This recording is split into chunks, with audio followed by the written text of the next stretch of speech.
Alright, hello, welcome back to the 6 for 6 podcast. We're on episode number 6 now, so that's hella confusing, but there you go. This one's going to be a bit of a special one though. We're looking into the House Divided community, the HDC as it's known by most people.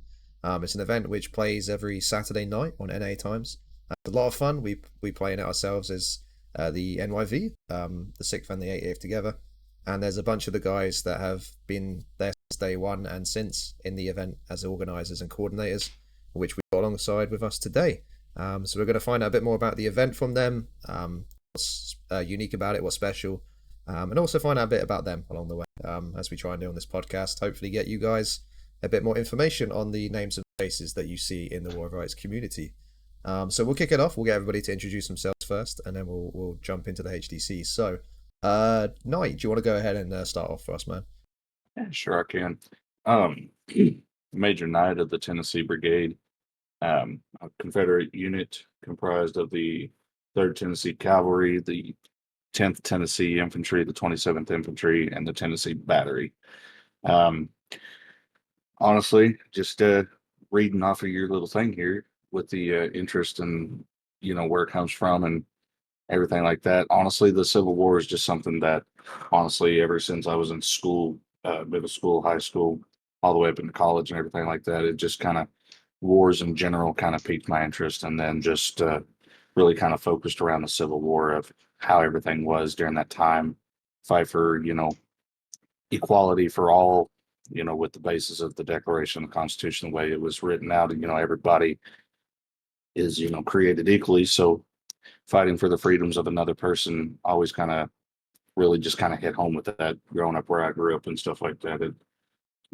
Seeing people that wasn't always treated fairly always kind of hit a niche inside. So, just being able to do that and then play War of Rights and have fun with all you guys in here just kind of really, you know, just, I guess, really scratches that itch that I got for Civil War history and everything like that. Yeah, absolutely. With Civil War, like how you learn about it in schools, is that something which I guess happens in every state? Is that like a big part of education when you're younger? Um, I know in my state, in Oklahoma, where I'm from, uh, that is something that they do cover, because Oklahoma, not becoming a state until way after the war and everything like that, until the early 1900s, whenever everything was established, we have a lot of history, especially with our Native Americans, everything like that. So, with suffering of a race or a people, that's always a big thing that Oklahoma always wants to make sure people understand and that Yeah, everybody's educated on, because they don't want anybody to, I guess, be, I guess, washed of it. They want everybody that grows up in the schools here in Oklahoma to know that, this happened. It was real. You need to learn about it. yeah. Oh, awesome. All right, and our next guest, a very notable one in HTC, also across the NA events that we were in. I'm sure you'd have heard his voice before, some maybe in some of our videos. Hood, do you want to go next, buddy? Hello, I am Captain Hood of the 42nd Pennsylvania. We're in NA, at least I'm head of the NA part of it. We're a Union regiment comprised of the 42nd Pennsylvania, and that's it. Uh, we're the oldest unit in War of Rights history. I believe we were the very first, still running from this to this day. As far as Civil War interest goes, I like history and I like war in general. I also like wars, that are like important, like the big turning point ones, World War One, World War Two, Civil War being the biggest one in American history, and also it being the only war or large war besides the Revolution fought on the American continent makes it very interesting to us as Americans, being we don't have thousands of years of history and warfare, no castles, no fucking gigantic rolling shell crater sites you can go and look at. So my interest being mainly because I like wars of all kinds, history-wise, and there's not a lot of Civil War content out there. Yeah, fair enough. Oh, I forgot to ask as well for you, for yourself and for Knight actually. Just so I can keep our leaderboard updated. How many hours do you guys have in War of Rights roughly? Or if you know exactly, then even better. Let's see. For me, Parker, it is 2,312.6. Jesus That's a Christ. healthy amount. I love that. Awesome. Higher or lower, Hood? Oh, much lower. I am very low on the average count, but for most people in this community, I'm looking at about 995 Oh, over 4 years, 5 years. no, Gotta that's fair pump enough. those numbers up. I don't. Those are rookie numbers. Anymore, I might lose my fucking sanity. The thin Well, grip on it that I have now, anyways. I was going to say, I think you lose your sanity in most of our events we played ever, but fair enough. No, that's awesome. Thanks, man. On to Legion next. Yeah, man. Thanks for having me on tonight. I am Colonel Legion of Pigot's Brigade. That comprises of mostly the 28th Virginia, but also members of the 8th Virginia and 19th Virginia. I've been interested in the Civil War for a long time. I'm an annual, visitor to the Gettysburg battlefield, so it's been something I've really enjoyed for a long time. So when War of Rights came out, that was kind of a no-brainer for me to get into this. In terms of hours in the game, I am currently at 1,431 hours. Nice. You do have a life outside the game. Love to hear it. Awesome. Good on you. Sometimes, yeah. I'm the average American. Yeah. We have a returning guest, of course. We have Frog, who's back with us. He's been on at least one episode before. So you guys probably know him. But we'll get him to say hi as well. Frog, you want to say a few words, man? Yo, what's going on, my G's? Oh, What the fuck is happening? he's trying to balance out the Americanness of this podcast. That's the sausage in it. Oh, goodness. Well, hello. You all know my voice. Far too loud.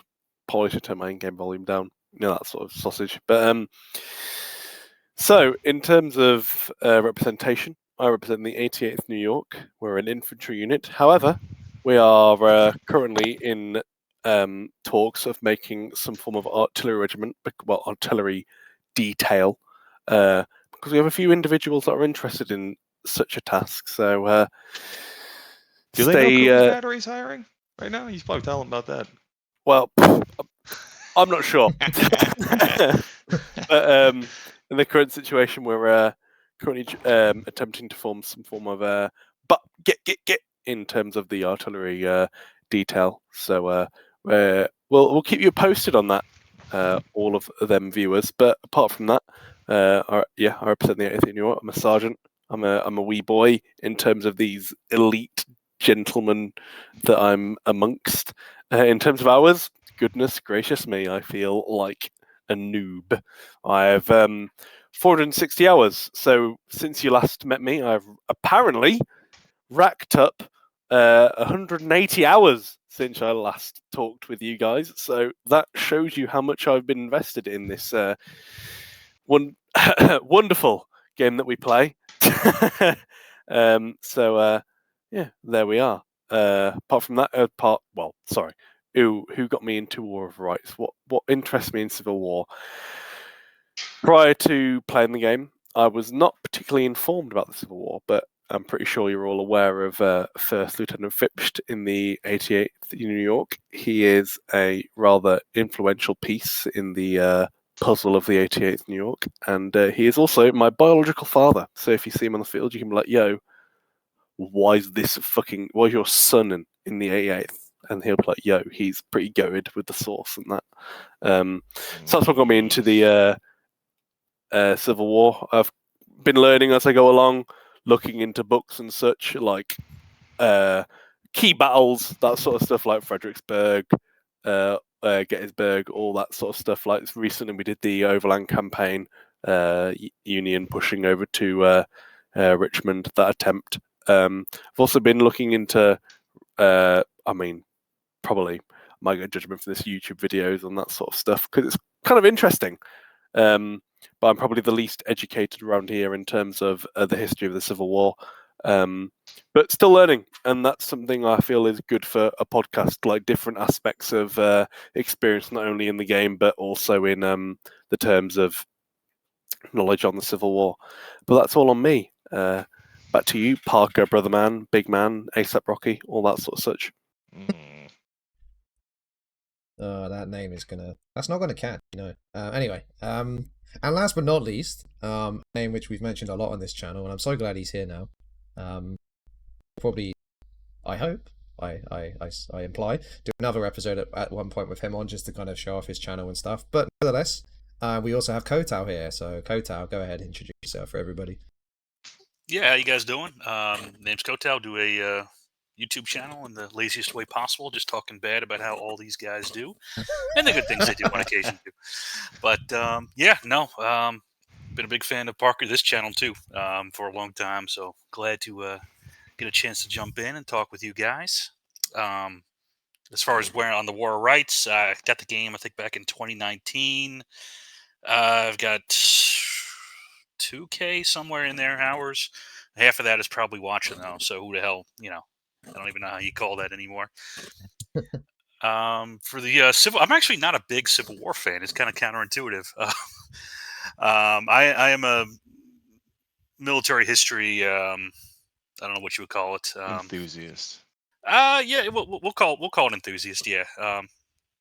There's a lot of intersection in professional too, to be honest with you. So it's the Civil War for me. I find some aspects of it interesting.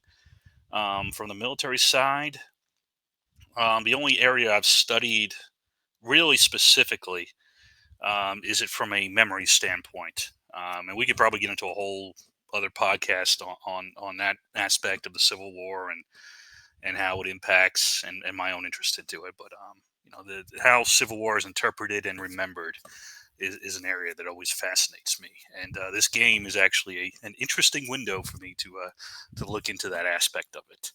But I just generally enjoy military history as well, so that is another aspect I enjoy.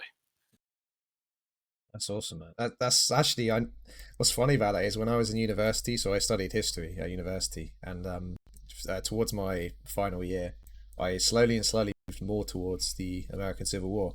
And in my very last semester, I literally did a module called the Civil War in Memory. So that's crazy. The crossover there. But yeah. Anyways, thanks everybody. Also, by the way, quick shout out, specifically with Kotow here. If you haven't already seen his channel, which you should have by now, last month, I believe somewhere in the middle of the month, around mid-June, he actually passed 1,000 subscribers, which is awesome. Really impressive, the content he puts out and everything. So everybody's links will be, everybody who's here there, I'll get links for their Discords and stuff down below, but I'll also include a link to Kotow's channel, and please do go and subscribe, because it really helps out this event, especially where Kotow comes and records and shows it off, but it helps the whole community because Kotow records such a big cross section of it. So congratulations on that, Kotow. How long have you had the channel now, do you think? Like, when was your first recording? Well, first, thank you, man. It's very much appreciated. And the only reason I have a channel is because you guys put on good content. You guys put on good shows. I'm just watching it. You guys do all the work. I actually did my first video just about the same time, about a year ago, and it was complete shit. Not that my videos are much better now, but yeah, it's been about a year that I've had the channel, and at least I've figured out some mechanical issues to make it better. But yeah, I've had the channel for about a year, and just hit 1K, and that just again, it's all I'm doing is watching you guys. So any accolades that come for the channel is on you guys for making such great events that people enjoy watching. 1K, yeah, that's a really good rate as well. So awesome. We'll see what goes now. See what goes next. It'll be cool to see. Awesome. We'll do a very quick kind of like couple extra questions just to get you to know you guys a little bit better. One of them I always like to ask because it always draws up a bit of contention between people, but it's a fun one. So I'll ask it, and anybody feel free to shout one out, and then you can shoot each other's suggestions down into the ground. But does anybody want to throw out a suggestion for your favorite map in War of Rights? And if it includes the 40-second PA on the field, I would not be surprised if you had. No, actually, I hate those maps. I'll be honest. Yeah, but shit. Eastwards and Eastern Skirmish, yeah. Any Conquest map is my answer. Oh, all right, fair enough. I'm gonna go ahead. Go ahead. I was just gonna say, believe it or not, for me, Bloody Land. As a Confederate, that is, you like pain. I like. Well, to be fair, it's I guess it's for a similar reason I like Cook's Countercharge. I like the challenge. Is it for you as well, or just the map itself you like specifically? It's just the linear of the map. It's just a front face at each other. There's not really Yeah. much where to hide. It's kind of you got to stand there and just fight it, or you ain't gonna have a chance. Yeah. No, Bloody Lane. I actually agree. I really like playing it. So I assume you're specifically saying from a CSA perspective, but yeah, I agree from a CSA perspective. I love Bloody Lane. It's a really fun map. Well, I mean, even from both sides, because the Union, you know, in my personal opinion, the Union's only got a few ways to do it. If you're not coordinated, you ain't going to win the charge. It's the same thing on the CSA. If you're not coordinated, you're not going to be able to hold back that charge. You got to, it's a test of a team working together and the grit of your men to stand there in the face of those guys coming at you, to be able Yeah. to stand there and keep fighting them. I always think Bloody Lane for Union is a test of how much balls do you have. Because it always feels like a lot of people, they start getting shot at and they just fucking stop because it's like a big downhill run. And Right. in a lot of the events we've done, both European and NA side, when we've done Bloody Lane, the big stopping point has always been a unit gets shot on the way down and they stop. And it's like, no, you fucking run. you Yeah, know? they stop to shoot Agreed. back instead of just hitting that fence because honestly, 9 times out of 10, if y'all just hit that fence with a decent size amount, you will outshoot the CSA right there. Yeah, absolutely. We I get would Bucking like- Ball as well. Like obviously the 69th's on there. I assume that's what Frog was about to bring up with the Union on, on Bloody Lane. Mhm. So Go on. I would go like for to add as an accent to that it adds a lot depending on the not the events you play. Like for example, if it's an organised event, I feel Bloody Lane is a lot harder for Union to play as the 69th, as someone who plays as the 69th more often than not. Whenever I play it on pubs, I feel like it's a stomp all the time, and I think that's just a testament to Buck and Ball. And I think that's a entire different podcast that could be had about Buck and Ball, Parker. But yeah. in the end of things, events I feel really do play that map to the position of the CSA in that. Whenever I play that in events, I don't think I've ever led a Bloody Lane event as the 69th, but I do feel like the only times I have led it, I've led it in pubs and I've had a lot of success. I don't know if that's just the way I lead or Now, I will have to or say, if it's more of a just go on, Knight, mate. just to interject with you, from this last Sunday in an organized event, the Union had a pretty easy time winning. Really? Oh, well, Yeah. I wasn't there I was not there to be fair, but Be go glad. on, carry on. I was just gonna say, be glad that you wasn't on the CSA side. That was kind of our fault, man. We gave up too much ground too quickly. We did. on We that. did. That was we had an idea, and it was a stupid idea at the time, given how things were unfolding on the field. Yeah, I mean, there's not really much you can change now, but in the situation, I should have told the person that told us to pull off well, you can pull off because I Yeah, was it standing was- there Yep. with 2 other units and we were holding back the entire Union force with just 3 units right there. And I was just like, as soon as we left that side, they just rolled up the snake fence on us and just held us back there and couldn't do nothing about it after that. Yeah, pulling back was bad. See, like for me, it's hard to determine like what a favorite map is, because like in this game, all these maps are for the most part weighted for one side. Like you have Yeah. a better chance of winning this map if you're playing from this side or whatever. I kind of agree with Hood in the sense of how we play Conquest and HTC with no center point, because everything is even and there's a lot of ground to work with. And honestly, even in skirmish mode, my favorite maps are the maps that allow you to move around, and allow people to like create plans and try to execute them. Because for me, that's the most fun thing about this game. It's getting together with the group and kind of like, we're going to make a plan and we're going to go out and try to execute our plan better than the other side. And that's hard to do on like you're not going to make a whole lot of planning on Shenandoah Street, right? It's like, okay, are we going left or right Yeah. or charging the road? So it's fun to go out there. And the other thing too is it's like, for people that are interested in the Civil War, before it was kind of like you could go out and get into reenacting and whatnot, but everything's scripted, right? Like the CSA is going to lose Pickett's charge. As much as like some of those guys want to think that's not the result, that's how it is. In this game, you can come in here and in a map that your side historically lost, you can actually win in the game if you execute your strategy better than the other side. So my favorite thing are really the maps that allow for a lot more strategic movement, allow the officers or plan makers on each side to come up with their strategy and try to execute it. And sometimes you get surprised. You'll lose on a map that's normally a cakewalk because the other side made a good strategy. They executed it better than you executed your strategy. And I think that's really the most fun thing for me, is to play on a map where you have a lot of options for movement and creating plans. Yeah, absolutely. I think one of Agreed. my favorite maps we did, it was a little while ago now, but it was when we were on CSA on Pride Ford. I can't remember if it was HTC or TSA. I want to say it was HTC. Actually, I'm not sure. And we just formed a massive front line to hold back the Union as they crossed the ford.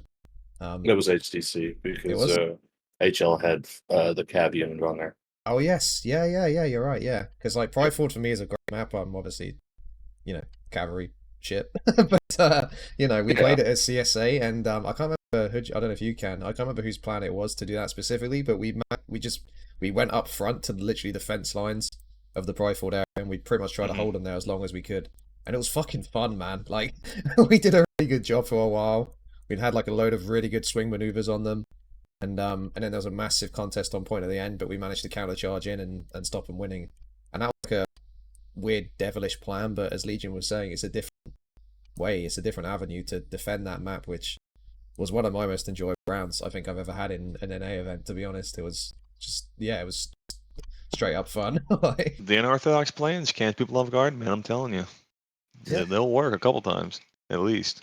Yeah, your Anderson's counterattack plan almost won if everything would have been executed properly. One of those. I blame Hood. I feel at the end of the day, like most maps, at the end of the day, when you're like, this is the advantage of having like both CSA leaders and Union leaders. You get a really, really intuitive conversation about how, like, what their favorite maps are, because at the end of the day, some maps are going to be really, really interesting from one side and really, really, well, it can be both maps. Well, the map can be both interesting for both sides, but at the end of the day, sometimes it will be more not favoured to one side, but it will be favoured to one side to the other, and it allows for more adaptability in the end of the game, which I feel is really interesting about having more opinions in a conversation, which is really valuable. For example, in this case,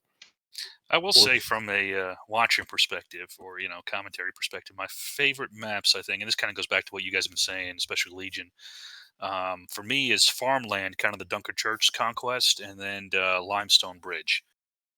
I think those two maps, especially with the HDC rule set, really present a very nice mirror image where there's very few inherent terrain advantages and there's no ticket advantage. So it really comes down to coming up with a good plan and coming up with good adaptable maneuvers, and you really see which one kind of can get above on it.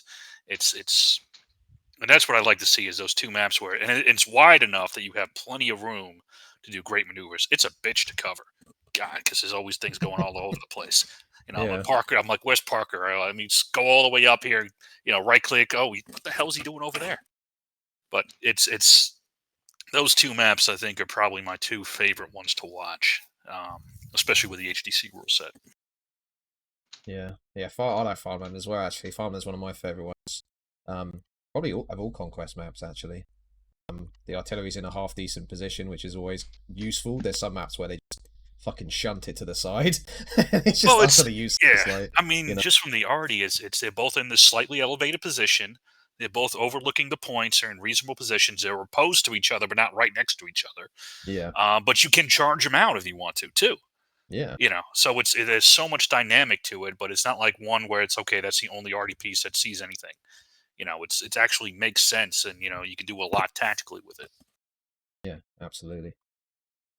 All right. I think I might skip the next question, go on to the last one, because I think this could be a good one, given the breadth of the given the breadth of the speakers we have here, it might be hard to pick for you guys, but I'd be really interested to hear nonetheless. Do you have a favorite or a best memory or achievement in your War of Rights? Let's call it career, I suppose, or your time playing. Anything that you can single out as like your crowning moment, you know? I have one off the top of my head right now. Yeah, go for it. So there was there's an Asia event that we have in the 88th that we attend, and the 6th come along quite frequently now. And as a Union, Maryland Heights, it's a pretty difficult map, and I came up with a pretty devious plan. So we just held off at the top of the hill where it comes out of bounds, like every Union does. But we pushed round to the right, and it was a really, really, really hard fought map. But we ended up winning it, and I felt very well. I mean, it's more personal because I felt very influential because I was more, I don't want to say commanding everyone else, but when you're able to communicate with everyone else and get good ideas going around and how you're going to fight the map. It was a very simple event, just an Asia event on some Saturday afternoon when you don't expect anything to happen. It was one of those where you're like, wow, I'm really impressed with how I did there, as a personal experience. Where we ended up winning on Maryland Heights as a Union, which is quite rare in my experience. And it made me feel rather excellent. But as a more, what would I call it? Unified experience, I'd say the most recent Overland campaign, which I'm sure Kotow could comment on most recently, which was really, really excellently executed, not only by the organisers, but by the acting colonels at the time. For example, for us, it was Arrow, who was our battalion commander. We had various different battalion commanders. We had Dragon there. We had various other organisational parties there. And that really, really encapsulated the experience of reenactments in War of Rights, how truly influential it can be in not only spreading an experience of War of Rights, but really showing how horrific the Civil War was in that time, how really, truly grueling it was for both sides. I felt like it was not only an experience, but really a testament to the losses that were taken part in that situation. But yeah, that's my experience. I'm sure Kotow would have some words on the Overlander campaign. That was kind of like a setup, like a bowled him a perfect, I don't know what they call it, baseball, I'm pretty sure, NBA, whatever they call it. Yeah, something like rugby, random sports reference, why not? There we are, there you are. I'll chuck you that ball. There you are, Kotow. Catch that. Yeah, no, I mean, first all credit goes to freaking Andrew for writing those scenarios. The amount of work he puts into it is, and Parker, this is probably, at some point we need to do one kind of, going through what goes into those events, the planning and everything. And I can't give enough credit to Andrew. The amount of research he does, the amount of work he puts in. I was very minimally involved. I was sending out invites. That's what I did. But I was very happy to record, and it was probably my highlight for that was especially when I got to see you guys. Like you guys, second USC. Yeah, it was you guys in second USC that were able to, and I'm going to get the damn formation wrong, but you were able to go from in line into in column by company. Is that column by companies? Is that correct, Parker? So we were in column. We formed a wheel. Yeah, you're right. Column into battalion. No, column into battalion. Column into battalion. Okay. But yeah, no, just seeing that maneuver and seeing you guys do it, and then going forward, and that Sunday, I think that first battle on Sunday was probably my highlight for the Overland. I will say my highlight for any reenactment though was I was just in the line for that one was Marie's Heights for Fredericksburg. Oh god. Just going forward, just talking so much shit. Everyone, come on, I'm scared, guy. I was just being so fucking stupid, but that was so much fun, man. At Frederick, you just get shit. And it goes back to what you're talking about. We were all having fun, but it's just like, yeah, you're not. This is not fun, man. This is not gonna end well in taking this position here. So, yeah, man. My highlights generally the reenactments. I'm a little bit biased on that, but yeah, the overland was great to see how skilled you guys were and how well drilled, because that is testament to you guys putting in the work. Hell yeah, brother man.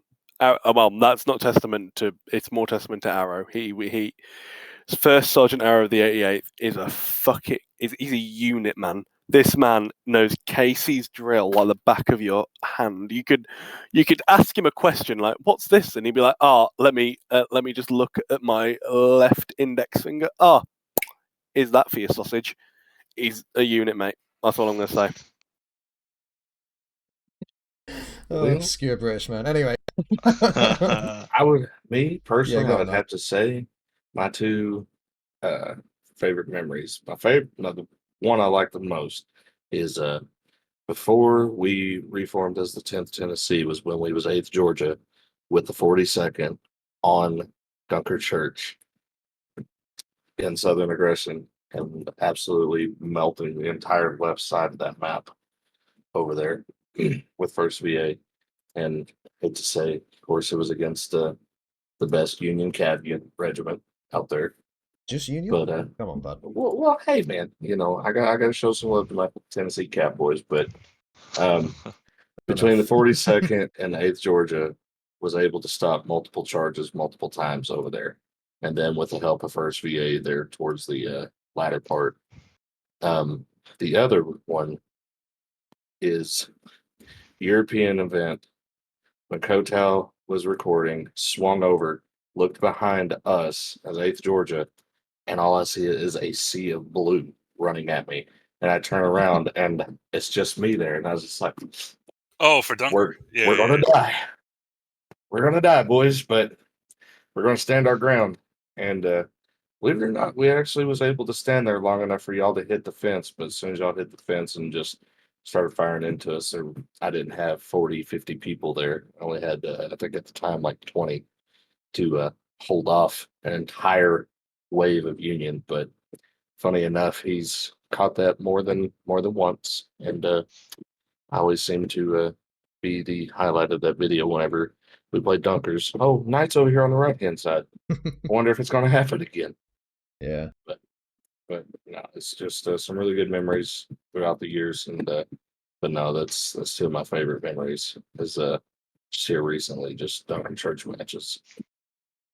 I shall recant for you the tale of our most glorious victory in the HTC, which is years ago, back when we were larger in the earlier days.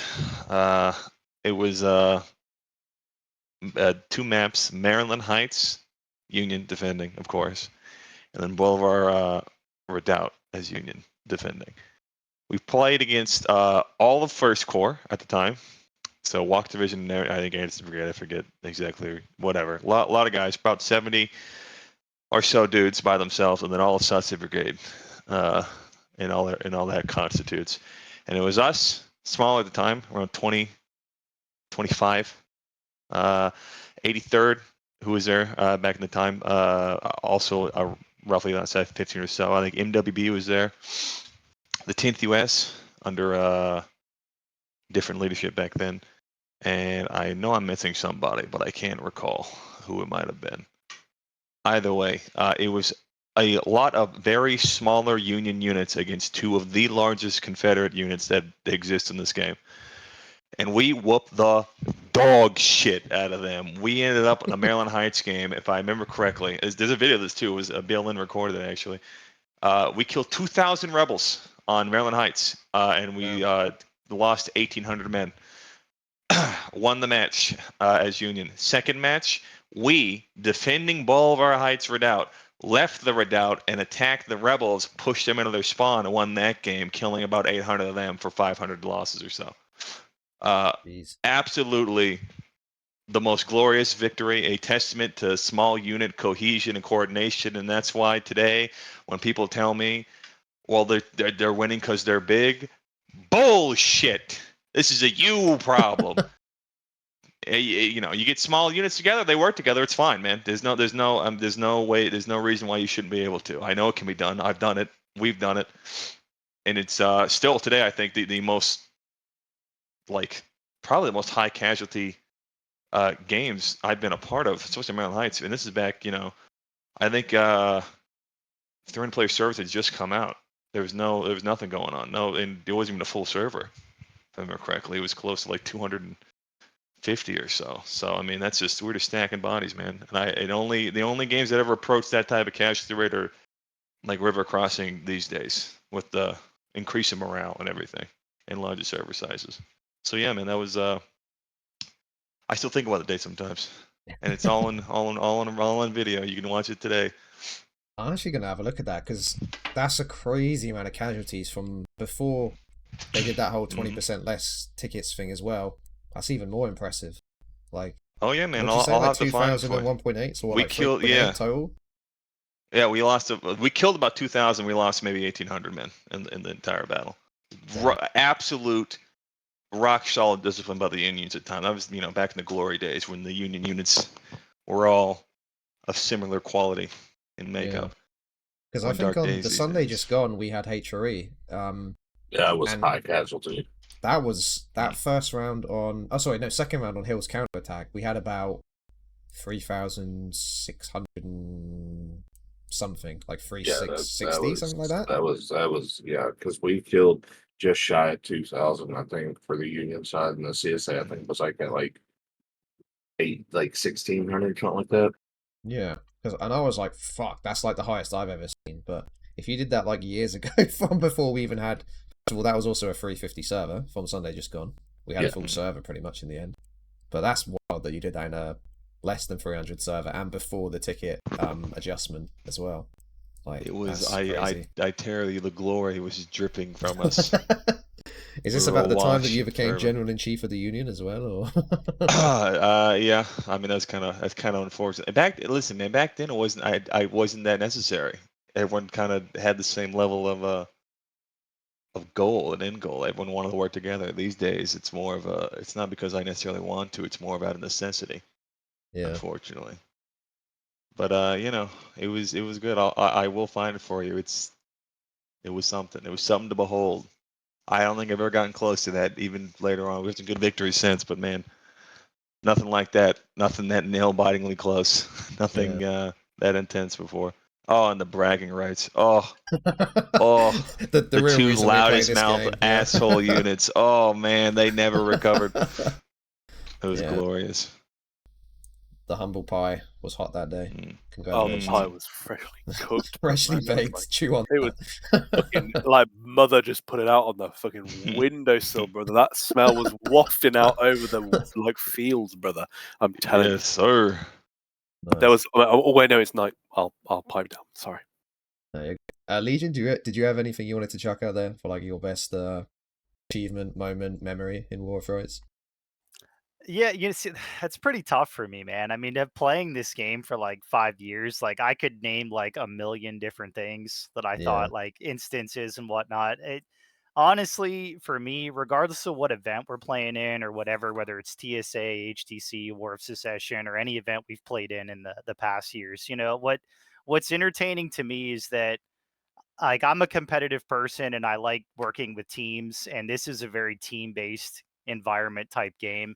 It's what regardless of what we're doing, it's really fulfilling to like execute some type of plan, whether it's a charge or whatever when you're doing it with somebody else, and that works really well, or if it's one of these like out of the blue strategies, that Hood was talking about, and you execute it really well. I mean, that in itself is like an achievement. You're really hyped up about it. You guys are all, oh my God, we executed this together. It was done, master class. It's just that's a lot of fun. So for me to pick like a specific map or instance or whatever, it's challenging for me to do because every single time something like that happens, I mean, it's extremely fulfilling in this game. Yeah, no, I get you 100%. I think that's why I like the reenactment event so much, is because they kind of force a cooperation and like extreme coordination on people. I guess it's even more enjoyable when that happens organically, like in these battles when they kind of quote unquote mean something in terms of like winning and losing. But the only games that I really enjoy is when you work together, and win or lose, I don't care, to be honest. Like the Sunday HRE just gone, we lost both rounds, but fuck, that was like one of the most enjoyable events I've played in a long ass time. It really is a team based game, as you say. And I think that's what is probably what hacks off myself, and I dare to say Hood as well is what hacks him off the most, is when nobody gives a fuck about even trying to work together. It's like the glory of like killing one unit on the field is more important to them than the glory of beating the entire team on the field, you know? It Like, vexes me to no fucking end. It vexes me beyond all comprehension because it needs to be this way. It's deteriorated over the years, slowly but surely. It is. It is. I listen. I don't care about losing. If we put up a good defense, and we all everyone tried, I don't have a problem with that. It's when people don't want to give a shit, don't want to talk, don't want to communicate, they're playing their own fucking game. I find that very selfish. And it drives me up the fucking wall. There's always that like fucking trap card they pull of, well, I killed this unit. It's like, yeah, but the rest of our team's dead. Oh, So, dude, you want to talk? You want to talk? congratulations, like- Another thing is like, oh yeah, well, you just, oh hey, we're getting charged of, oh, there's no one over where I'm at. Okay, do you think you've won? They're doing something else. People will sit in a place, go, there's nobody here. That must mean we've won. Haha. Meanwhile, the other side of the map's getting fucked in the mouth. Yeah. And that is a perfect moment to transition into HTC. No, I'm kidding. No, we will actually go into the HTC more now. So yeah, this kind of part of the podcast now is just pretty much kind of a deep dive, I suppose you could call it. We'll look into what the HTC is, what makes it, you know, the event it is, I suppose you could say, and why it is different, why it's unique, and why so many people play it week in, week out.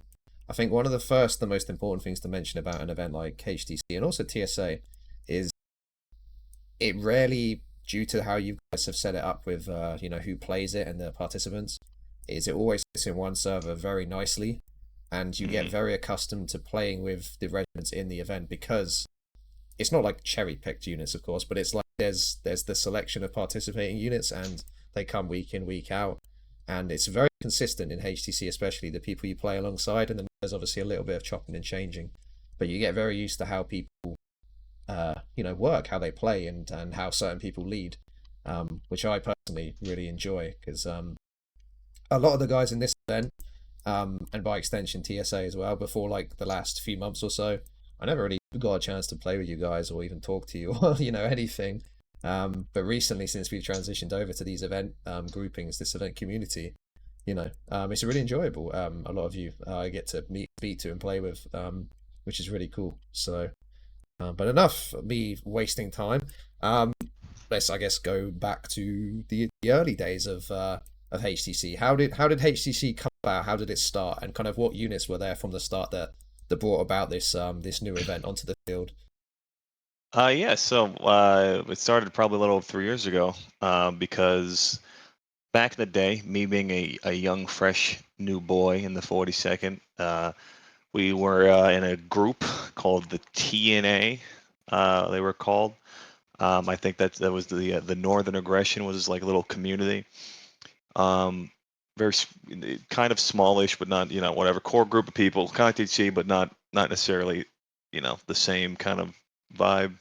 But anyways, they ran a campaign called the Land of Liberty campaign, and this was my first exposure to the idea of a out of game, like a secondary game that gave the you know, war rights game some type of context and stakes, because that was always my biggest struggle, is that war rights on its own, you know, you play the same skirmish maps, the same 20 or so whatever skirmish maps over and over and over again with nothing else going on. They get boring very fucking quickly, which blows my mind how people who, you know, play pubs almost every fucking day, every week, can keep it going. I don't get it personally, but you know, to keep the game from being stale, a campaign idea was very good. And Land Liberty campaign, quite frankly, sucked. However, it was enough to keep me interested. Long story short, that entire community breaks up over some issues, interpersonal issues, as it always is. You know, we weren't satisfied with certain conduct from some of the units that I think, frankly, no longer exist. And so we left with some other units. Very briefly try to start our own like separate little community called the Grand Army of the Republic. That was pretty much dead in the cradle. But anyways, I you know, I had realized very early on that if I don't have a campaign to participate in, I won't play this game. I'll get bored. I will lose my interest very quickly. So I ran about the business of trying to make my own, and of course that wasn't me alone. Legion himself here, I think, was the very first unit to ever sign on to the idea. PB, a founding member, a cornerstone unit, as it were. And with him, the help of some other people, Pointless, who's no longer around. Kilroy, of course, was there from pretty early on. I'm trying to think of who else. There were some people that came in and out, but they know who they are. We started the foundation of this campaign, and the core principle of this campaign is so in terms of the actual campaign itself, what the goal is going to be is going to be competitive. We like the idea of high speed, high performance games and units, and we like that constant competition. As opposed to some other events and campaigns that may have been maybe lax in that end. There's a lot of events that are more like historical based, more immersion based or so. But we like the competitive idea, and that's why we still use Team Chat, one of the rare ones still doing that these days. The other core principle found, that was the foundation of the campaign, was a zero tolerance policy for racism, homophobia, or toxicity. The public events at the time and up to even recently, if they even still exist, were some of the fucking worst experience I might have ever had in gaming ever. Yeah, I'd agree with that. And 100%. I couldn't stomach it. So the idea was, if I'm making it, these are the rules. You can come when you can, and figure it out, or you don't have to be here. And that helped a lot in the stability of the campaign. We are still currently the longest running continuous campaign in War Rights history. Every other campaign either has popped up and disappeared, or broken up, or restarted, or rebranded, or something. In the same time we've been around, just perfecting our rule set, our units, and our current culture. And I think again that the no tolerance for toxicity really helps keep that. There was a time, or very early on, right when it first started, we were in the fervor of being a new unit, our new campaign. We got a lot of interest from a lot of people, and we took on a lot of people. We peaked around 450 people in an event.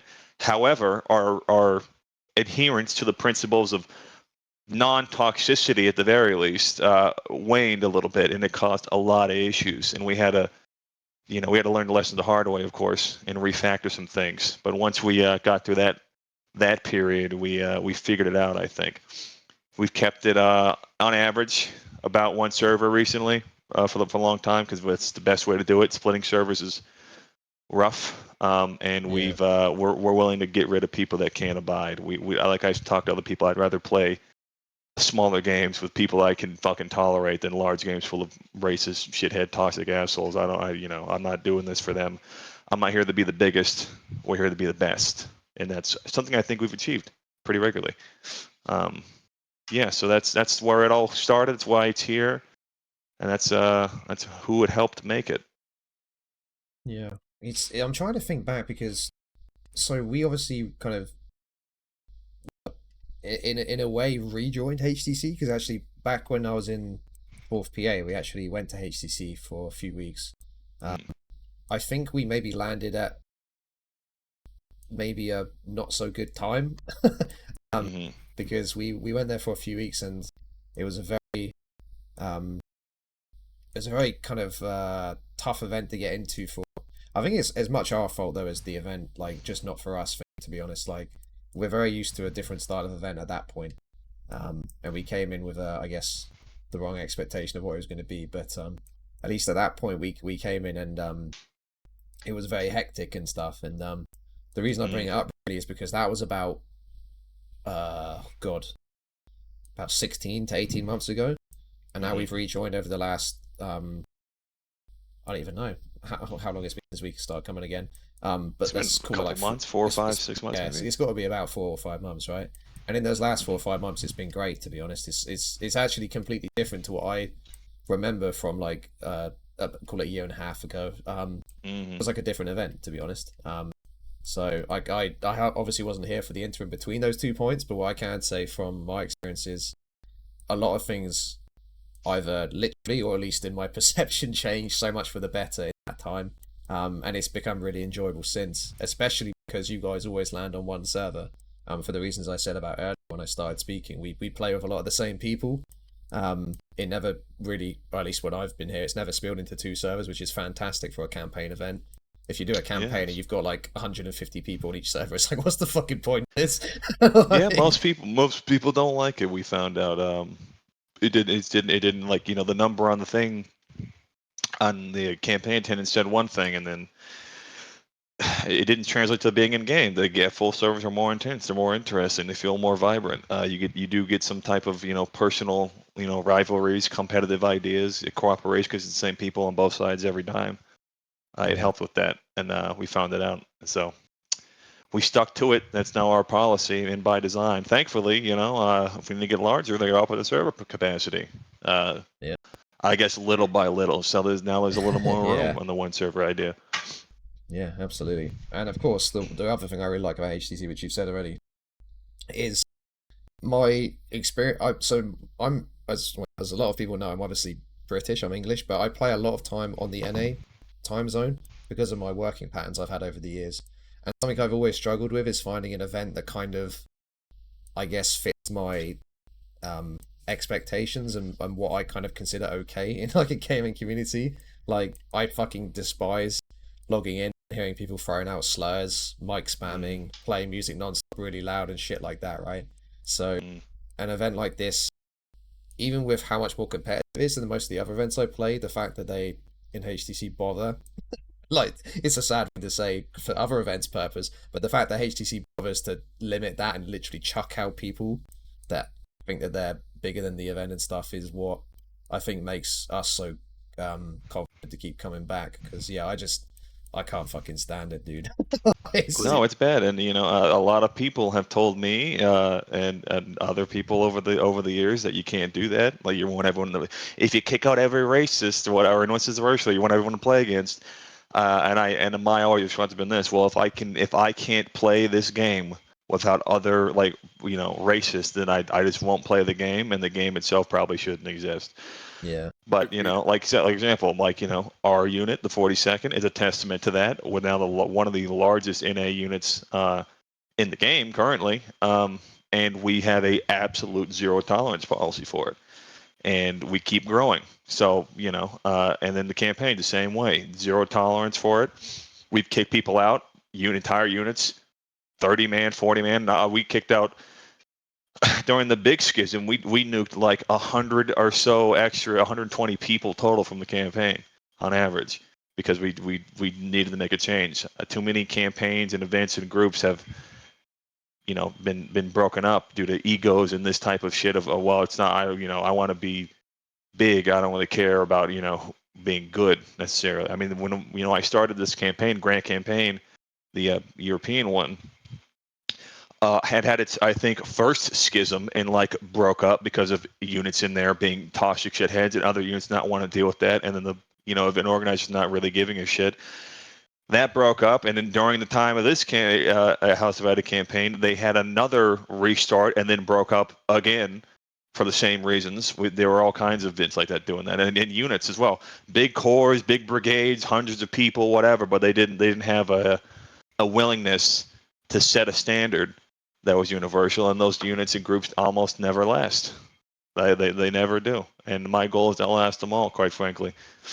And I think we will. I mean, the units we have here are some of the best in the community in terms of playing and conduct. I know that because we played against a lot of the units in the community in this campaign, and at least on the NA side, I should say. And them being laissez-faire with having rules and morals and codes of conduct and a standard of behavior have not helped them be better at the game at all. Hasn't helped them stay together. All it's done is make them no one wants to play with them, and that keeps happening. I don't know if you've noticed these, especially this last year or so, the community events are dead, and the people who aren't involved in some type of organized event on Friday, Saturday, or Sunday are the same units that were always the worst to fucking deal with. For that reason. So now they just don't get to play the game with it. They're playing with themselves now, and they fucking hate it. Yeah, that's what you get. That's 100% true. I mean, we had because TSA can take credit for that on Fridays. Yes, sir. And to be fair, also, I mean, in this room we have a lot of a lot of besides I'm missing Kilroy, of course, being another large person in the group, but these are all members of the HTC that have been pivotal and have been some type of pretty large change in it to increase the quality of it. With Legion, of course, being a founding member, the first CSA unit to join up and help build a lot of the rules from the beginning, and then Knight, who helped open us up to the wider community with the TSA event being basically a sister event to HCC. We help each other in a symbiotic way, and that's gone very fucking well. And then Kotow himself coming in with initially fantastic statistical work and cool data for the campaign to help us make decisions and stuff, and then transitioning that also into a very successful War Rights YouTube career and helping everybody enjoy the event with constant, consistent coverage. And good coverage, I might add, because it's always been the biggest struggle for us in the campaign to have that coverage consistently. Yeah, So we and really, also, showing the units that are actually worth a damn too. That's Yes. one of the big things, just showing the units that are actually worth being a part of in this community. Very As true. like a side argument to as an EU person attending these NA events, I come as a part with Parker as the NYV, the 6th and the 88th combined. I've only recently attended. Well, I mean, Parker's been experimenting with these NA events for a while, and since TSA and we joined HDC, I've been there since the NY. Parker, would I be right in saying I've been there since the NYV joined the HDC? Yeah, I think so. Yeah. Cool. Okay. Well, what I've observed is exactly what Hood has said. They're both really good events, and the thing I like about HDC, it's been a long, as Hood said, the longest running NA event that there has been, and I've really enjoyed attending it. I've had a lot of good experience in it, and I appreciate the exemplary conduct carried out with, don't fuck around, don't be a dickhead. Essentially, that's the rule, isn't it? Exactly. Don't be a dickhead. It's a low bar, and people still can't meet it sometimes. Yeah. And I've enjoyed it quite considerably from what I've attended with HDC. It's one of those. It's a different event. I've not played a campaign event where you move pieces around, and it really is a different way to play the game. I remember I think it was a hooker. Was it a hooker's push? Hatch's attack, one of those which you played the other day, and I remember I was able to spawn in as a CSA dude with a Lamat, and I was like, wow, look at me with this Lamat. And it was it's just a different way of playing the event. We're able to play CSA, we're able to play Union. It's a different way to play every different map. It adds a different spin. You're not just playing the same fucking shit every week. I like that. I like that, being able to spice it up. It adds a different element to different maps. And furthermore, I feel like EU and NA events are played completely differently. And it, as I said, adds a different spin on every single map you play. Playing this map as an NA, playing this map as an EU War of Rights, completely different. And I really appreciate that. It's crazy how. Yeah, agreed. I mean, for especially for us two, Frog, and also for Knight, who plays a lot of EU side too. It's fucking ridiculous how different these events go, these maps go. I think for me, HDC, I've had some of my. I think that the reason HDC is so enjoyable is because I've had the highest peaks as well as the lowest lows, if that makes sense. It's such a fucking. Not in a bad way, I should add, but it's such a fluctuating experience of fuck yes, we annihilate them, then we're absolute dog shit. Why are we playing this game? And then we come back next week and we get a win or two, and it's okay, well, not so bad then. But it's such a great experience between the two, and at either peak there, it keeps us coming back every time. Exactly, and to add on to that, I love the European events. I love the UEC event. I love HRE, but in the European events, Parker, you can attest for this. The throttle's only about 25% for the whole fight. Those NA events, your foot is through the damn floor, and you are trying to as fast as you possibly can. It's a completely different beast. Because taking Tennessee Brigade, we're 99% NA players. You put us in UEC, HRE. As soon as we're able to bayonet and sprint, we are running circles around a lot of these other units. And it's not because they're bad units. They're not. Because there's a lot of units in those European events that honestly I will not stand out in the field and go rifle to rifle with because they will rip you apart. However, the movement that they move is more in a historical sense, where as an NA is you got to move, you got to get fast, you got to get to your spot, or you're going to get ripped apart before you get there. And it really shows. Taking NA units playing at EU, and EU units playing at NA. Yeah. I'd like to I can cycle agree back, with that. especially for HTC, just to kind of keep it on the what the event is. I think a really good point which somebody raised earlier, I think it was Frog actually, was saying about the fact that you play both sides so regularly. As kind of what comes as part of a campaign event by I guess by definition, but still the fact that we play both sides of each map so regularly is what's so good about it, and that's probably one of the cool things you'll find about a campaign event like this. So what it means is, for example, one of the things which, I mean, everyone here is in TSA as well, right? One of the things we've had an issue with in TSA is certain units saying, I don't want to play the other side. Well, in HTC, you play the other fucking side because you are either attacking or defending, and you've got to try and play to win it, It's really constructive because you're forced to do it, and you're forced to find a way to win. Yeah, I mean, the point of it all, the point of the campaign is one of the other core principles of variety is if you have to, instead of playing the same map, same side, okay, we'll add cards that do so. Okay, no bayonets. Hey, no artillery on this map. That's artillery buys. You're going to play the other side. You're going to do all those stuff. Little things that make it interesting and make you think differently. The whole point is to make you think differently about the way you play the game, because there are a lot of games, with a campaign context. Yeah, there's an Nicodemus Hill.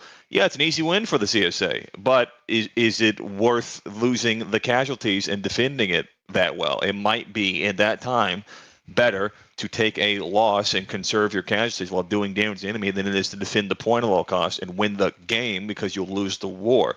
And that makes everybody make a lot of interesting decisions that they don't usually make. Because in other contexts, quite frankly, Skirts match are on average pretty easy. They're pretty biased. I mean, you just run and sprint at the thing, and eventually you're going to win more than likely because you have a ticket advantage. Like, you're not a fucking idiot about it. It should work out. But now what matters more than winning, it matters about how you win and also how you lose. You can make a loss into a victory. A loss can be a victory. If you don't care about necessarily holding the point on the map, but you want to do damage to somebody and you end up out killing that fucking enemy team by 200, 300, 400 kills or whatever, sure, you lost a match, but it doesn't feel that way to you and your guys if they're getting proper context and stuff. That's a victory. You can win badly and lose really well, and it doesn't. The way you feel about it is no longer contextualized on what the game says happened. It's what you wanted to achieve at that moment. And again, I think our Conquest game was the best example of that. There's no bias. We don't turn the center point off. It's all about maneuver. Whoever can communicate the best, whoever can get the advantage in the field, and the goals of those matches may not be to win. It may be to kill more guys. It may be to draw, because when you get a draw, you lock them into battle next turn. So maybe you don't want to win, because if you do win, they'll get to retreat. But if you go to a draw, it locks them in again for another turn. So it's all about variety and context and giving something to fight for, rather than just going through the motions as it is, and having this kind of bland experience that gets done after a while. Because God help us, the devs aren't going to fucking do it. So here we are. We're going to do it ourselves. Yeah, absolutely. Of course, Conquest contention, in case, just emphasize in case anyone wasn't sure, these are the only game modes, apart from specific map of Maryland Heights, these are the only game modes which have technical equal footings at the start. So that's probably one of the best and most unique points of HTC, is they have an entire game mode within their overall community and whatnot that is predicated on that point. You each start on an equal footing, and who can not just kill the other team, which often doesn't really make the complete difference, but who can outplan the other team and then win that way. So yeah, that's a massive plus point for HTC, which I think makes it a lot different to other events you might see especially on NA side, but also on EU side, because there's campaign events there as well. I think in my experience, NA side generally does campaign events a lot better, just because they're a lot more in tune with what they're meant to be, which is let's face it, you're trying to win, not necessarily at all costs, because as you said earlier, there's certain reservations to losing casualties and things like that. But the NA side is a lot better at understanding how to win and also how to not lose, if that makes sense. So not lose too badly, or how to win greatly. So, and HTC fits kind of perfectly into that like little niche, you know. So Not to be biased, but I think we Agreed. definitely do it better from what I've seen, if not the best. I mean, we've tried different events and we're here now. So Yeah. you know, I'd have to agree with you, man. It's you know, it's not to say the other events are bad by any means. But when you're picking an event, why not go for the one which is the best, or at least the best for you, right? So, I mean, we've gone around a few different ones and landed here, and I'm glad we did. So, you know, it's not arrogant at all to say that, I don't think. No. Of course, one of the big things about HTC and TSA, which I really want to highlight, because, and hopefully this won't lead to any hot water with any developers or anything, but the 10-second flag spawn is massive for this event. Yeah. It is though, right? It's what makes this event completely different to any other event, hands down. There is literally no argument to that. As many people watching this will know, or if you don't maybe know about how flags work in War of Rights and respawning, since an update a couple months or so ago now, the flags, which are your mobile spawn points on the map, they generally respawn people every 5 seconds if you have a bunch of people around it. Well, before that update, it was on a 10-second basis, and depending on your point of view, of course, there's good and bads to both sides. That's, you know, completely understandable. But the HTC and TSA events have gone back to the old system of 10-second spawn times, which I prefer, I think, for the most part. The only thing that I always have reservations about is when it gets scaled up in terms of server size. But for right now, how big the servers are, I think it works perfectly fine. My only reservation is just how long can it last when the servers are getting bigger each time. As I say, I definitely like it. So I'd be interested to hear what you guys prefer, though. Obviously, we play 10 seconds, but is it something which you guys definitely prefer over 5-second spawns, or? I'll definitely have to go last. I feel like it fully depends on the particular game mode map event you're playing. So, for example, like in this HTC event, you need that 10-second because it makes it more valuable when you do such a thing, because casualties are such a integral thing. You want to make that spawn timer even that more valuable. So it means like, I'm not just going to mindlessly charge into this unit. If I charge this unit, that means that like they're going to not be able to spawn for a fucking while if they get that flag out. But at the end of the day, that also means I'm suffering casualties. But what's their casualties going to be? They might be able to spawn them in, but what's that casualty measure? Whereas if you moved over to like non-measured casualty rates, for example, like the EU events, you want that 5-second because I'm going to charge this unit out for the casual. I'm going to charge this unit out for the win for this exact particular map. Not thinking about the long game. I feel like you should be able to adjust it depending on said event, like we do already. So it should be thought about depending on the situation you're in. I agree with both sides of the story, I can imagine. Yeah, that's my thoughts of it as a 400 and whatever it is hour player. I want to hear these elite veterans' opinion on it. Well, I mean, honestly, man, I think a lot of it comes down to strategy. You know, like we want to implement like a very intense strategy mindset into it. That's why you play campaigns, right? You have a grand strategy element of the game board.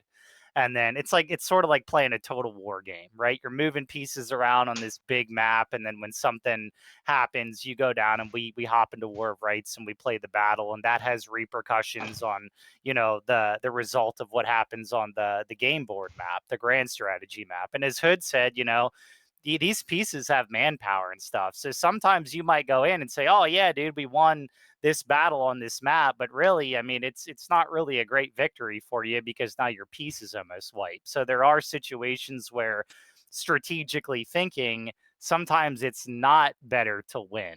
And that's hard for people to understand sometimes. In terms of, you know, the flag spawns, without opening the can of worms again for the 10,000th time here. When you're operating on a 10-second, you know, flag spawn, you have to be very focused on how you maneuver your units, where you place them, because it's not a situation where it's like, man, I could stand here all day and I'm bringing guys in every 5 seconds. I'll just stand here the whole time. You have to be very strategic about where you're going to maneuver, how you're going to maneuver there, how long you're going to fight there. And especially when it gets into, do I have enough people to cross this field and charge this unit while only bringing somebody back on the field once every 10 seconds? And I think I don't really have I like the 10 better than the 5 or the 5 better than the 10. But I think, the way that it's set up now with the amount of people we have, you do have to be more of a strategic thinker when you're playing in the game on a 10-second flag spawn, because again, you have to be very cautious about what you're doing, what you're going to do, where you're positioning yourself. How long can I stand in this gunfight? Is it worth going out in the middle of the field to try to flank this unit? Are we going to get torn up out there? How long can we stay there? I mean, there's a lot of factors that go into it as somebody leading a unit on the field when you have 10 seconds that you don't have when you're using the 5 seconds, and vice versa, right? There's things about the 5 seconds you can do that make the strategy a little different, but it really does create a different strategic element. I'll be honest with you, there are multiple times where, hey, we could go out and do this, but I don't know if we could, stand out there very long, only bringing somebody back in every 10 seconds. That morphs your plan. And you have to incorporate that into your strategy. So I think, as I said, strategy, goes a lot into that 10-second, flag spawn. Agreed. Yeah, 100%. I remember the first event after because what was even weirder about that change was it wasn't even like a big thing. It was just kind of snuck in there, like in the patch notes. It wasn't like when they do the big updates and they say, oh, we've done this, we've done that, traversal, stuff like that. It was just halfway down, just a bullet point. Oh yeah, by the way, guys, we've kind of completely changed. You actually get back in the game. Yeah, have fun. And that was done after much. Not to relitigate it, but yeah, it was not a major announcement. In fact, there was no announcement. It was implemented, and then the announcement was made 3 days later. Exactly. Yeah. But It might be 2 days, in case, last time I made a statement, I got called out by Trusty when I was off a little bit. So it might have been 2 days. You think Trusty's watching this dude now? I'd be surprised. You know what? The thing about that is too, he'll call you out if you're a little bit off about fucking the fences being physics based, but you ask him a straight question, hey, what the fuck are you doing right now? Silence. No. Hey, why'd you change this thing? Nothing. Not important. Okay, I mean, cool. Can we get an option to change it? Nah, get fucked. I'm not gonna say anything. I won't talk to you. Oh, but the fences. We didn't do the fences because the physics are hard. Huh, bye. Cool. Thanks. What about the other bullshit? I mean, if you want to see what they're doing, then I invite you all to look at the latest video on the Sixth New York YouTube channel, which is a funny little moments thing, and they're literally riding down skirmish maps on fucking cannons. So that's what they're doing right now. It's just going around in skirmish maps, pissing about. But Fun. yeah. But anyways, no, I think Legion, you're entirely right as well. I think one of the things that always pisses me off about the 5-second flag spawn is it gives people way too much false confidence. Because they stand there and go, oh, we just received the volley, and within 10 seconds, oh yeah, I've still got enough guys. And units that normally would have to, well, let's face it, they're not good enough to stand there and trade with you. Suddenly they're there, standing there non-stop, and it's kind of annoying. It's like you can't really outshoot units on a 5-second flag spawn unless you probably are really close to them with buck and ball, or you have a whole load of people shooting them all at once. Because it's just too quick. It's crazy. I think we even kind of touched on it a little bit, but I think the biggest difference is how long you're out as a leader and what that means for your unit.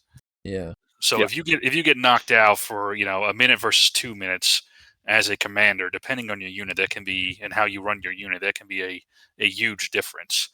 But even I would say the thing I think is even more to distinguish HDC is the Steam chat.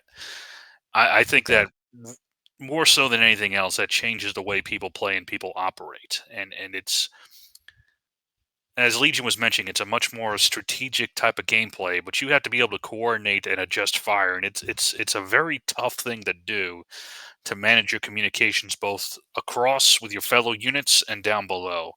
So I'd be curious to hear what you guys, not to take it off script a little bit, but how you guys deal with the Steam checks. Anytime I talk to anybody about HDC, Steam check comes up, either positive or negative. Yeah. I mean, I'm not a token piece. Maybe I can offer a fairly what's the word, balanced view here, because I don't. So the cool thing about HTC is the token that is engaged, the piece on the board that's engaged, unless they obviously want to delegate to another unit commander or anything, they're the ones who make up these strategies and stuff, right? So when we go into these into these Steam chats, it's them that are essentially the quote unquote commander, right? They're the ones that are giving the instructions and saying what they want done. For the Union side, that often falls upon someone like Hood or another person who is in control of that piece. But I find the Steam chat is entirely dependent on who is actually leading a lot of the time. There's certain people that have much more, how shall I say, nervy disposition, and they're not able to communicate clearly when things are going wrong. I think last HTC is probably a good example of that, Hood, would you agree? Like, the Steam chat was all over the fucking place. Like, we were trying to talk calmly. Like, I was trying to specifically go, guys, calm down. Okay? Yeah. And it was like... I remember I said something, hey, man, fucking chill out. Yeah. Brevity, I need information. I don't need fucking panic bullshit. Tell me what's happening. Stop over-talking. And people, Steam chat's one thing. The biggest issue is somebody, not talking. Another equally bad issue is someone talking too fucking much. There's a balance to be found. Brevity, they call it. And a lot of people don't have that. If only somebody did a video on that. If only someone... Kotow War writes YouTube / Kotow. Shameless plug. Shameless plug on myself. Yeah, it's a whole thing. But no. What are some other, what if you guys say what are good habits for Steam Chat? What do you guys see, like what are the successful ways to operate Steam Chat? To try to from a improvement standpoint, like what do people need to try to do? Calmly and collectively, ideally. So you need. I was taught this whenever I worked at the prison. Talking over radio in a prison situation, you got to be able to give short, quick, descriptive situations so you can handle what's going on around you at all times. So I try to translate that the best I can into Steam Chat. Sometimes, Steam Chat's not the best, Steam fix your servers, but it's fix your VC. But if you're able to, making the push on the left-hand side, gonna need help. Mm-hmm. Okay, it's pretty short, quick. All right, I'm being charged on the left-hand side. I'm falling back to y'all. Okay, something short, quick. Me personally, I think that's the best way that you should be able to do Steam Chat, but some people may not believe the same. But whatever. No, the point, exactly. The point of, because basically, for all intents and purposes, this is radio communication. We have radios talking to other units. The point of radio communication in any type of martial sense, whatever that's, prison, police, military, whatever you want, is to impart the most amount of information, the most amount of pertinent information in the shortest amount of time. And that's the balance. I don't need to know, oh God, here they come. Well, I'm getting charged. Help me, Jesus Christ, they're coming. I had to know who's coming, how many, and when it's about to happen. Do you need help now? Are you running? Are you going to stay? What's going on? Right? So that's the biggest issue. There was a golden age. Not too long ago, we had the right units on the right side, and Steam Chat was fucking the smoothest thing on the planet. Someone would be up in a line, so we go, there's a one flag coming right. He's about 30 guys. He's coming up. He's pressing me. I'm falling back. I need reinforcements. These days, it's a lot of, we need help. They're coming. The whole team. Oh my God. Oh fuck. I'm like, no, it's not their whole team. I got two flags over here. We need help. We're dead. Okay, cool. Or we'd be talking. We'd be in there fighting. Nothing would be said. Someone would just go over the fucking Steam Chat. I'm wiped. You're like, what? What do we mean you're wiped? Who wiped you? When did you get wiped? What happened? What's going on? Oh, we're dead. We got charged. When? Oh, about 2 minutes ago. Hey, what the fuck? What? Yeah. Say something. Yeah, it's great. It makes or breaks teams, man. Oh yeah. Yeah. Well, no, I remember. Do you know that Harper's Graveyard match where we were fucking slaying it on the left flank? We were taking on everything that came our way, and then all of a sudden our tickets started disappearing, and me and Hill are looking at each other like, I see your line, you see my line. Guys, it's not us. Are you engaged? Yeah, what's happening? Are you dying? Are you alive? Are you alive? Just no one says anything. A perfect example in that too. Yeah, because on that specific map, we were running that map. We were close to being done, and then something happens. Whatever. Someone on the right flank mumbles, "There's some guys over here," and I go, "Okay, I'm on the way." I run over there. 10 seconds from that guy saying that, whoever the fuck that was, said that, I'm over there, and I crest the hill to see all the TB. dug in on our side of the fucking graveyard. No one around, no Union around. They're just hanging out waiting for shit. Entrance with a stone wall.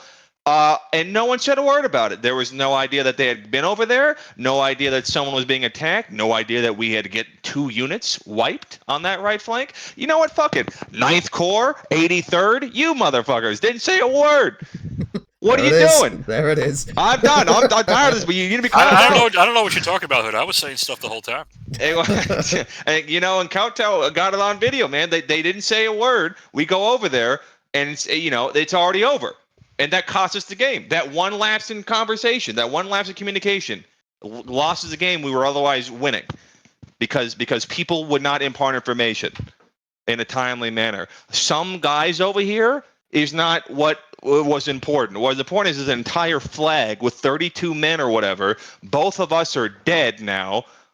We have a problem. Instead, I almost walked my entire group into a fucking ambush because of the I'm telling you, man, having teammates that can't communicate is worse than having no teammates at all. They will make you make mistakes that you wouldn't otherwise made if you were by yourself. Let me reiterate, Hood. Okay, it wasn't all just TB. Okay, PB was there as well. And, yeah, sure. Yeah, whatever. Whatever. TB, PB, You're not fucking helping, mate. BBW, whatever, man. Whoever's over there. BBL, yeah, they were too. BBL, whatever, man. I'm fucking. I come over there. There was a lot of dudes, and not even like a fight was just ending. It was over. It looked like it was over. It felt like it was over for probably minutes. You guys were just hanging out in a perfect little formation on that stone wall, flag looking pretty, like you're on parade. No one said a fucking word. Ugh, mind-boggling, man. It's, you know, and it's the same shit every week. And like, here's what I don't get.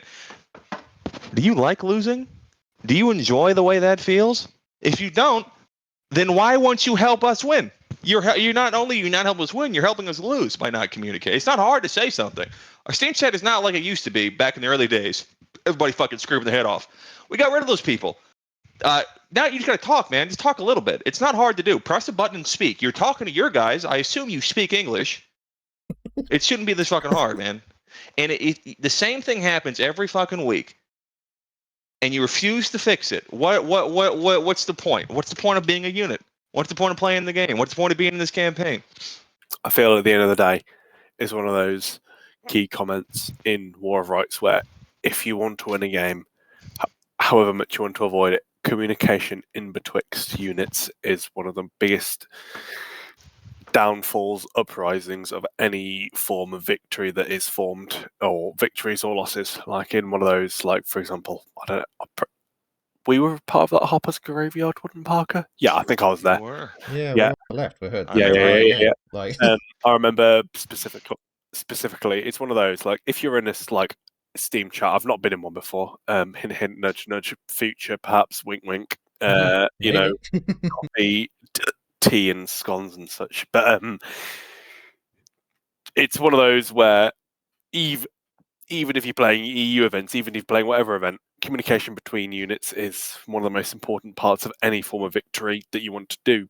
Because if you coordinate anything, it makes the whole game a lot easier, because then you're able to like, I'm doing this. Marvelous. This unit then goes, they're over there though, so if we can't do that, marvelous, okay, then why don't we go over with them? We'll stay here. Oh, marvelous, cool. All right, excellent. They talked to another unit on the far right. Hello, what's going over here? We're just holding back this unit because they're holding in the middle. They're not doing that anymore. They're over on the left. Oh, marvelous. That means we can hold the center and then hold that right on the at the same time. Oh, marvelous. Cool. All right. Marvelous. We've won the game. I've got hiccups, by the way, if you can't tell. Marvelous work. Excellent. We've won the game. Communication is key. Huzzah and ribbit and such. I mean, it's a team game, you know. No one Especially unit wins in any of these divided games, you know? campaign. Yeah, exactly. Like, and again, like I said earlier, you play with so many of the same people every week. There's really no reason to not try and do it for these people around you. You know, you're going to be with them next week. you know you're going to need them next week to help you win. Yeah. So it's like, you might as well try. I'm at the point now. Sometimes I think maybe some people don't want to fucking win, man. Like, you got all these people, all these ranks, all this ego, and then it comes time to do the thing you're pretending to be, and you can't even fucking muster up the bare minimum effort. It's fucking embarrassing, quite frankly. You know, you got 80 colonels in a group of pulling 20 guys. And for some reason, in Parker, you remember this, for some reason, your brand new second lieutenant communicates better than all of your high-ranking, highfalutin colonels, captains, lieutenants, yes. whatever. I'm aware That of what whoever the unit. fuck that guy, yeah, Big Chungus, whatever, Nine Corps, that guy with no prompting, never met the man, communicated effectively, worked well with everyone around him, had his own ideas, communicated those well. I executed them with him; they went well. And then we got all these, colonels over here, and they can't tell them if they're getting fucking charged right now. And it happens every week. I've gentle parented these fucking people for months now, and they refuse to listen. It's come on, man. Like, at some point, it's just selfish, right? We're not here for you to fucking hang out in your Discord and dick around. We got a 300-player fucking plus event. It's a campaign. You signed up for it. You came here, right? You asked us, and you're coming here and not want to work with everybody else. It makes everybody else's experience worse. It's very fucking selfish. That's why I get so goddamn mad about it. It's a selfish thing to do. You're ruining other people's experience because you don't want to do the bare minimum and communicate, which is what the fucking whole campaign's based on. There's no excuse not to do it. You knew what it was going to be. Anyways. Right, we're going to take a quick break to let Hood, get a cold flannel and, let cooler heads prevail. No, I'm only kidding. What I would like to say on all this, though, is if you're watching this, I think the main thing you can take away from this is people in this event, first of all, give a shit, Hood is very emotionally invested in trying to get a win for this team, right? But these people will work with you and help you get a win. All you have to do is work with them in return, right? So it's a very good event for that, and the things like the Steam chat directly are in place for that purpose. And you have a lot of experienced people here that know how to get a win on a map. The only thing they need from you and you need from them is that cooperation to overcome, right? To overcome whatever's in front of you. So this event is a great opportunity for that. What I would like to kind of ask to kind of wrap it up regarding the HCC, maybe Knight or Legion, if you want to go for this, that Hood doesn't pop a brain aneurysm.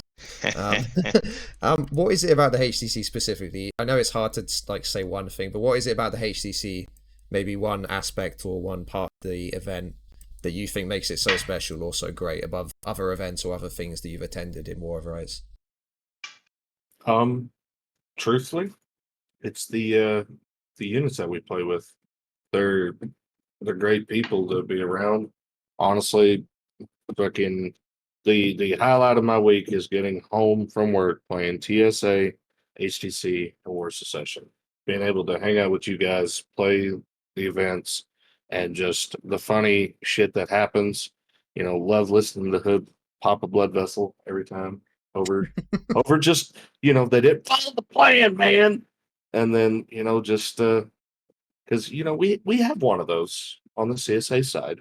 We do. Legion can attest to that. We have one. But that's what makes HTC special to me, is that if you have a problem, it's going to be resolved very quickly. There's not going to be, oh yeah, we'll talk to him and whatever. No, if there's a problem with something, it gets handled swiftly. You don't have to wait around for an answer. If you have a question, everybody's more than willing to help you, explain it, talk to you about it. And if you still don't get it, well, just follow us around.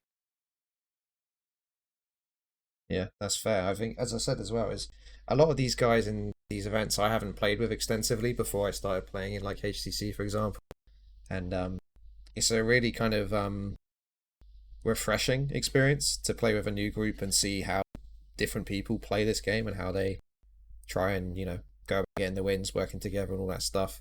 And there's a lot of very experienced people, a lot of very experienced units here that we can play alongside and swap as needed to either side. I mean, last season we were on the CSA side, this season we're on Union side, and there's a lot of great cooperation moments in this event that I've really enjoyed.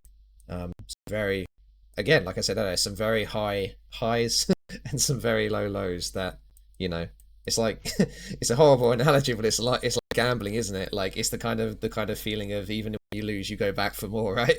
And when you win, then you feel great about it. So, no, I think that's a pretty good kind of maybe slightly strange, but it's a pretty good analogy for what HTC is anyway, at least for me. So, yeah.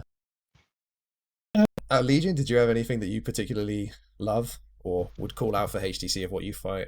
What makes it special for you? Yeah, no, I mean, I couldn't agree more with Knight. A lot of it really does come down to the units.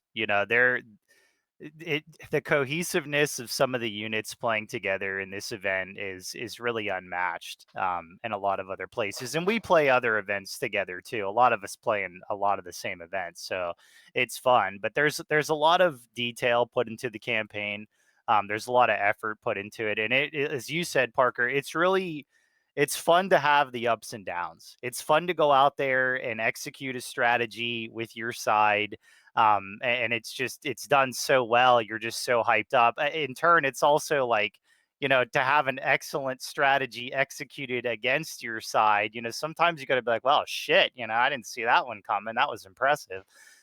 So I love the strategy. I love the team-based kind of mentality playing in this campaign.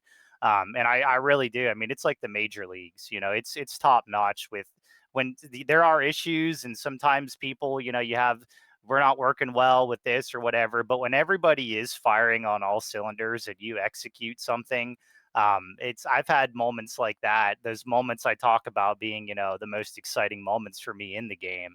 A lot of those have come with playing with units in HTC, and I do believe that some of the most top tier units in the community do play in this event. Is certainly some of the units that are willing to work together to achieve those strategies and those outcomes play in HTC. So I mean, like Knight said, man, I love Saturday nights. I love coming and playing this campaign. It's always fun. I force myself to run home from work some days to try and get back in time for this event, man. It's like I finish work on a Saturday, like my time at about 10:30, sometimes 11. Then the coordination for this event's normally starting at about 11:30. I won't lie, I'm always late. As these guys here know by now. But I always try and rush home, have something to eat, and then I try and jump in ready for the coordination as soon as I can. I mean, take from that what you will, except for what I can say is I wouldn't do that if it wasn't a good event, right? As a European dude, trying to find a good North American based event, that speaks hopefully for itself, right? I rush home every week to try and make this event, quite literally, to get back in time for it. So yeah, the guys here, Knight, Hood, and Legion and Kotow, all big faces in this event. They can tell you 101 reasons why it is the one for you. But if nothing else, take my word for it. Give it a try, and I'm pretty sure you will enjoy it. Again, there's really high highs, there's really low lows, but everything in between is also cool. So yeah, there's one final thing I want to wrap up with, which I always do just to kind of bring it full circle.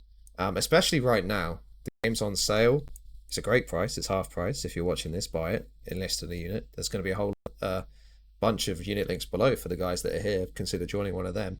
But for all of you guys who've been here for, a long time, and varying levels of experience between them, I always like to kind of close off with the same question, which is, if you could say one thing, or if you could, speak to somebody who's thinking about buying this game or jumping into the, the regimental community of War of Rights, what would it be? What advice would you give them to start out? Well, I would find a unit that is in Kotow's videos. That is a great idea. Yeah, if you are looking for a unit to join one of the units that is part of Kotow's videos, because he himself will not put anything on his channel that is going to be edgy, toxic, or anything like that. So you can be safe assured 95 to almost 100% of all the units that he spectates and puts up on his channel will be a unit that will open you with open arms and will work with you as long as you follow their rules. Let's not include the public matches I record. Yeah, very true. But and you get to watch yourself on YouTube, man. That's a great. Yeah. You can literally say the line, "Look, Mum, I made it." It's great. It's great feelings. Right? Gotta have high hopes. Yeah, my advice would be this: stay the fuck out of pubs. I mean, if you want to keep your sanity and play the game, just don't go there. It's not worth it for you. You want to hear the worst things on the internet? Go play in a pub match for an hour. You'll hear it. If you want to enjoy the game itself, you join a regiment, and like Knight said, probably join one in Kotow's video. He doesn't tend to showcase the shit ones. In terms of culture. Yeah, it is true though. Like I remember so many times in the history of when I've been playing War of Rights, when the games just suddenly started getting review bombed, and it's only ever for one or two reasons. It's either one, the kind of core community of regiments are just unhappy with the pace of change, which is fair enough, or two, it's new players joining the game and they leave a review purely based on their experience in public servers, which is the fucking Wild West. It's like at times when it goes to the official servers, like after an update, there's no moderation there. The actual game developers don't moderate the servers. They're not quote unquote adminning the server. They're there just to see what happens. They're not there to moderate people's behaviors at all. So so don't judge the game based on public servers alone. Sure, you can make your own decision of what you think of public servers along the way. Some people really enjoy them, but don't let that be your sole. This is the game, because it's not.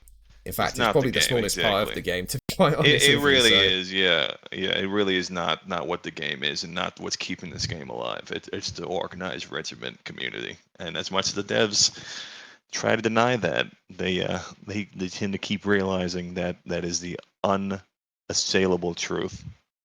Yeah, because if every single regiment just for a weekend decided to quit playing, and that's including the pub events, the less talked about events like Maryland and stuff like that, GOA, all those, everybody just did not play for a weekend, they would lose probably like 1,800 people on a weekend. Like the average player size is like 1,200, right? Yeah. And about 900 or so are accountable for every, like on a Saturday, are accountable for a campaign event. So you got maybe 200 or so extra dudes that are on the pubs, and about 80% of those are already in a regiment that is not playing that Saturday. So look at it, because all right, so HTC is almost 350. Yeah. Okay. You got Maryland campaign, that's what, 2 servers, that's probably about 200 a piece now. So you got 750 there. Then our second round starts GOA, and they're 2 servers of roughly about 300 a piece already. So there's already another 1,300 people right there, not counting, like you said, the 200 that's in pubs. So yeah, we make up 90% of the damn community, and we always get the bashing from everybody because, oh, that's stupid. Why would you want to go join a regiment? Because you get away from the toxic crap. And I think you play this game in its best possible way it can be played. The battles in organized events are by far much more interesting, intense, and, in my opinion, visually appealing and immersive than hopping in a fucking pub match, man. I don't it's just not the way the game is designed to be played. That's how I always say it too, man. I mean, if you're contemplating whether to spend your money on the game, I would say if you're into the American Civil War, you're into like Napoleonic tactics, or just you're into black powder weaponry or whatever, I think you'd enjoy the game. When you get into the game and you start playing, I mean, everybody ends up in the pub server, right? You buy the game. Oh, let me get into this server and play. I wouldn't take that as the whole scope. I mean, sometimes it can be fun in the pub servers and whatnot, for sure. There are people that enjoy them very much. But if you're like playing it, you're like, well, I kind of like this, it's fun and whatever. If you decide you want to take it to the next level, and amplify your experience, I would definitely look for a unit to join. It's a lot more fun. I mean, a lot of us has played this game for multiple years, and I can tell you right now, I probably wouldn't have continued to play it this long if I didn't get into a unit and didn't have access to these, kind of closed off organized events. I mean, it is a totally different level of fun and different level of engagement with the game. So that would be my, advice. Yeah, it's also I think a big part of it is not necessarily. A big part of it is also finding the right unit. As Knight said, you can find a whole bunch of them in Kotow's videos. If you do happen to order them by most appearing, you might find a little name near the top called NYV, by the way. No, anyway. But no. Hey, we're around second, I think, almost 200. I wonder what would happen if they ordered it by best unit. I wonder what that would look like. I don't think you'll look any different. But anyway. Yeah, it's still be me and Noah at the top, right? Right. Yeah. No, it's a big 1v1. No, I'm just kidding. any day, anytime, right now. Anytime, Podcast. anytime. Fuck. This Your major wants a We're done. 1v1 against somebody. I've been challenged to 1v1 by a number of people recently. One of them is in this VC right now, which is Frog. And I You're think Frog too can attest. easy, Parker. Smoke me like a fucking spliff. But as a counter argument, I smoked all the rest of the people that challenged me. So lick on that as you will. That is true. But anyway, you try and find the right unit for you, especially if you are looking to play on American time zones. Any of the units that are here right now will be a great fit for yourself. But you know, this isn't work. You're not signing a fucking contract. You're not signing anything, like you're not signing your life away, right? If you find one that's not a good fit, maybe they do things that you find a little bit questionable. You know, move on. Look for a new one. You know, there's so many out there, and there's definitely one that you'll enjoy more than the others. There's a lot that you'll find in pubs, maybe that they'll ask you to join them, and you might not enjoy your time with them. That's all cool. Start again. Look for a new one. Because I guarantee if you try another one and try the other events and stuff, that you'll probably find, you know, the one that's for you. So Yeah, because I'll personally guarantee on my end, if somebody said coming up to me is just like, hey, not enjoying it here, want to go find somewhere else, I will personally give them suggestions of units that I think they would fit well with. Like I've sent units, you know, I've sent guys to other units before, and they've stayed months at a time before they just kind of quit playing the game. yeah, So- absolutely. So all of these guys here obviously run units, but even within the events we do and in other ways we do help each other in ways like that. Like 2 days ago, I had a guy come up to me like, oh, he really wanted to join a Georgian regiment and wouldn't play for anyone else. So I shot him over to the 20th Georgia straight away.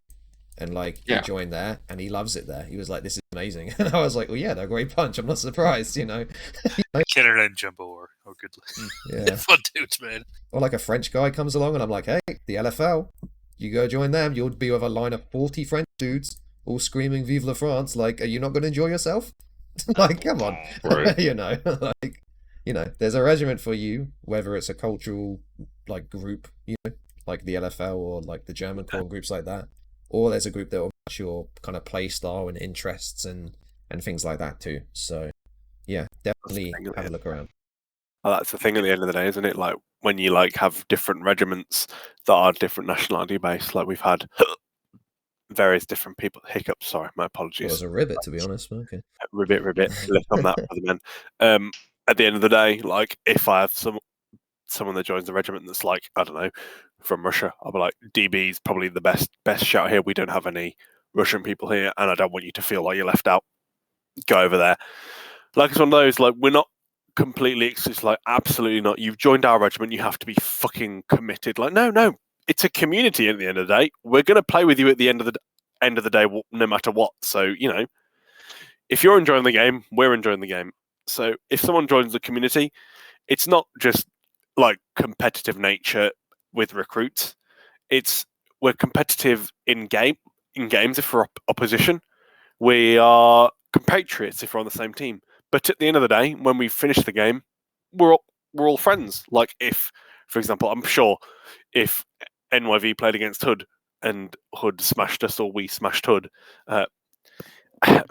sorry, he'd be like, I mean, I would smash it. But, yeah, that's the joke I was trying to make. You will try. You have the high ground. But anyway, like we won't. There's no going to be no animosity there. So at the end of the day, you know, it's one of those. It's a friendly game. We're playing games at the end. We're gamers, man. We get business tended to. Anyway, if I was going to say anything to any new pickups of the game, spec around. Look what's best suited for you. If you're Spanish, go join a Spanish regiment. If you're EU, sorry, ribbit. Have a look at all the marvelous things. If you're NA, there are plenty of things for you to join in. Just research, like pop around, as Parker said. There's no stress. We're not going to be like you absolute plum. You'll have to stay here. No, we want you to be comfortable. We're going to play with you anyway. That's my point done. Sausages and eggs. Yeah, no, it's I agree with everything you guys said. Again, it's about finding that unit in the community that works best for you, and at the right times and the right play style. There's a lot of different play styles here. I mean, you got guys that play more historical. You got people that play more just to have fun.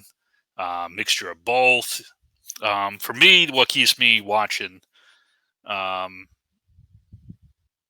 is I have not found a game, and maybe I haven't played enough, but I'm probably not going to search too much, that incorporates actual principles of leadership, actual principles of unit mechanics, actual principles of military science and operational art like this game. It's not there inherently because it's there because you guys make it be there, and it's fun and it's interesting for me to watch, and I hope you guys enjoy playing it too as much as I enjoy watching you.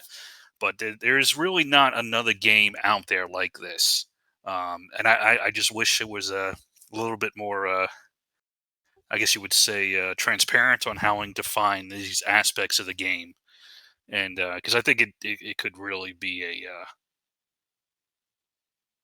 much more successful. But it is what it is, and as long as you guys are enjoying it, that's all that matters. And again, just like Frog said, just give it a try.